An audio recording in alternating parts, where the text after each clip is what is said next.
Welcome to infinitestoryhouse. Flesh before my eyes.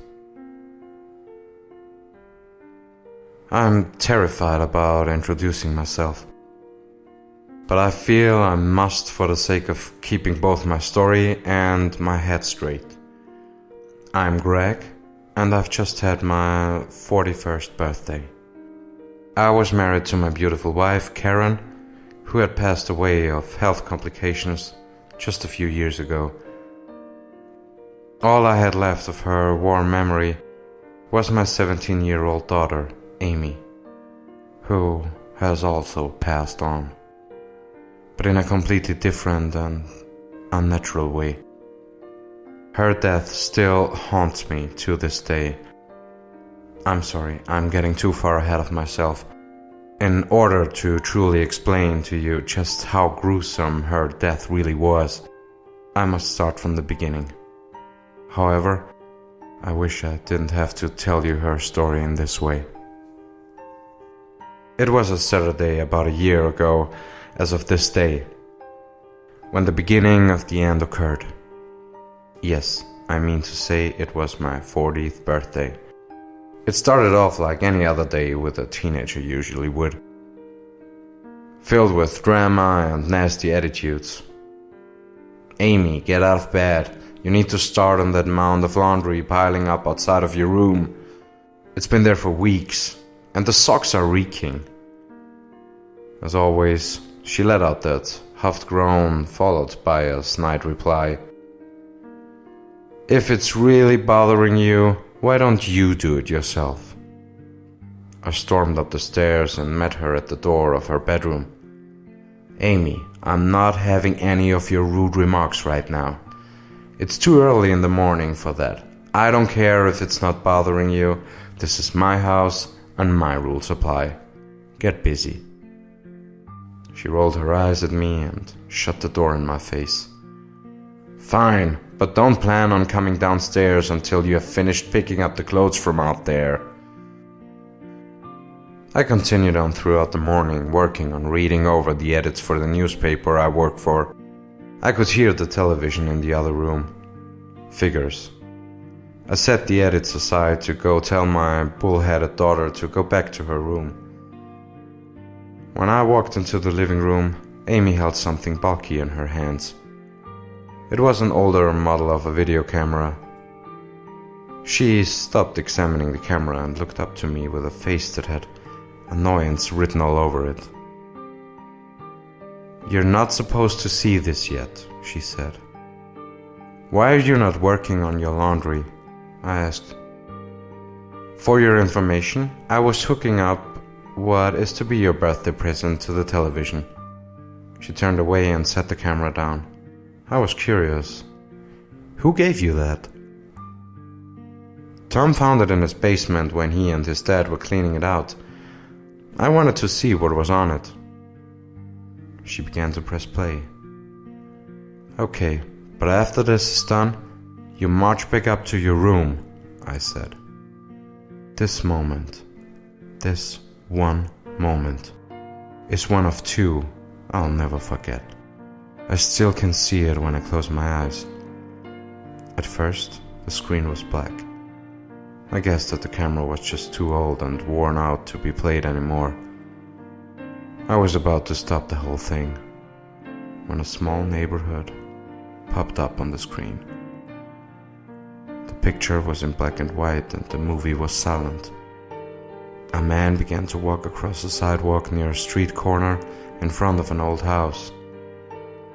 Oddly enough, he stopped pacing and headed into the house. The next scene was inside the old house. The same man continued to pace back and forth. Only this time, something was way off about his gait. He began to pace at an inhuman speed. In seconds, he became a mass blur.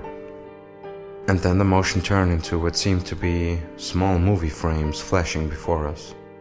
Suddenly, he was split limb by an invisible force.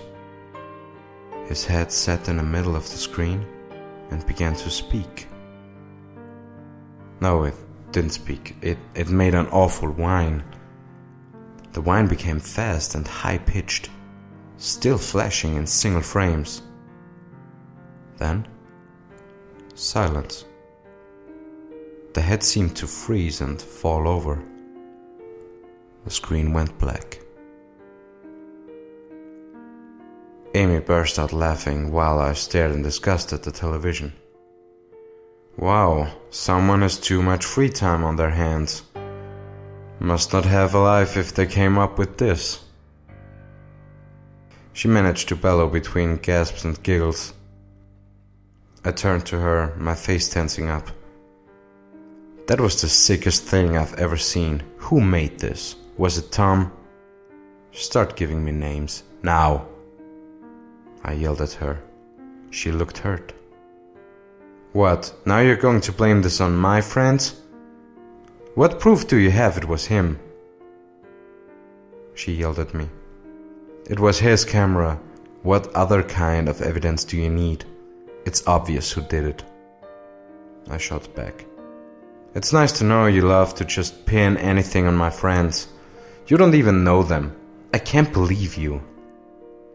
With that, she ran up to her room. Don't you ever give me that tone, I shouted up to her. But she had already slammed the door shut before I could finish. That night, I stared at the camera, now sitting on top of the television. I still couldn't believe what I'd just seen. Only a twisted person who found humor in filth like that would make that video. I still had Tom in my mind as being the culprit. I decided I was going to call Tom's parents and have a discussion about it in the morning. I walked up the stairs to go to my room for the night. Before I reached the landing, I heard Amy scream. I raced over to her room and quickly opened the door. I couldn't believe my eyes. There, standing in the middle of the room, was Amy. She was stretched out as if a force was pulling her apart, just like in the movie. The lights began to flicker. I heard Amy screaming sharply in pain and fear.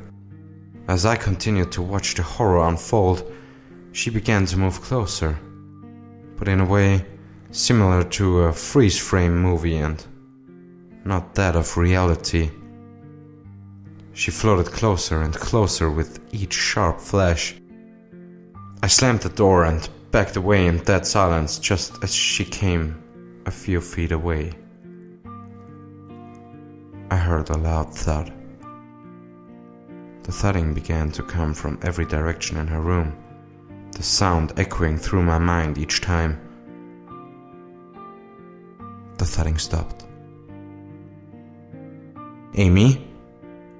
I began to call out. Amy, answer me!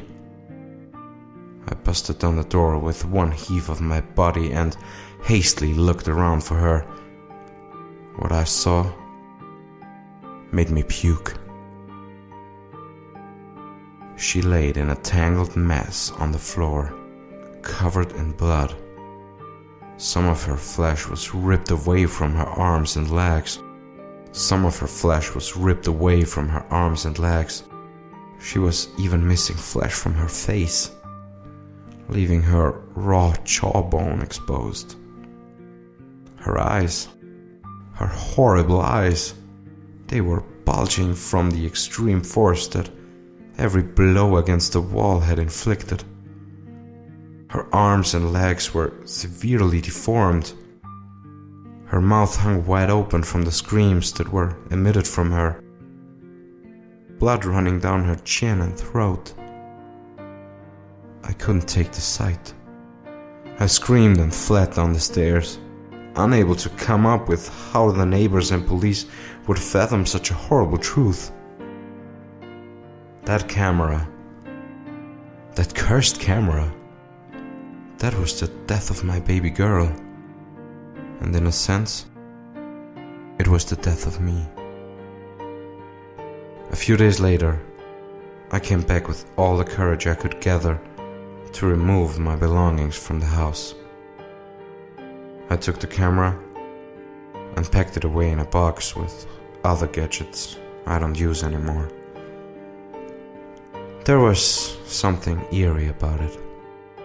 Even though it was the center of all this evil, it was the last thing my daughter ever gave me. I couldn't throw that away.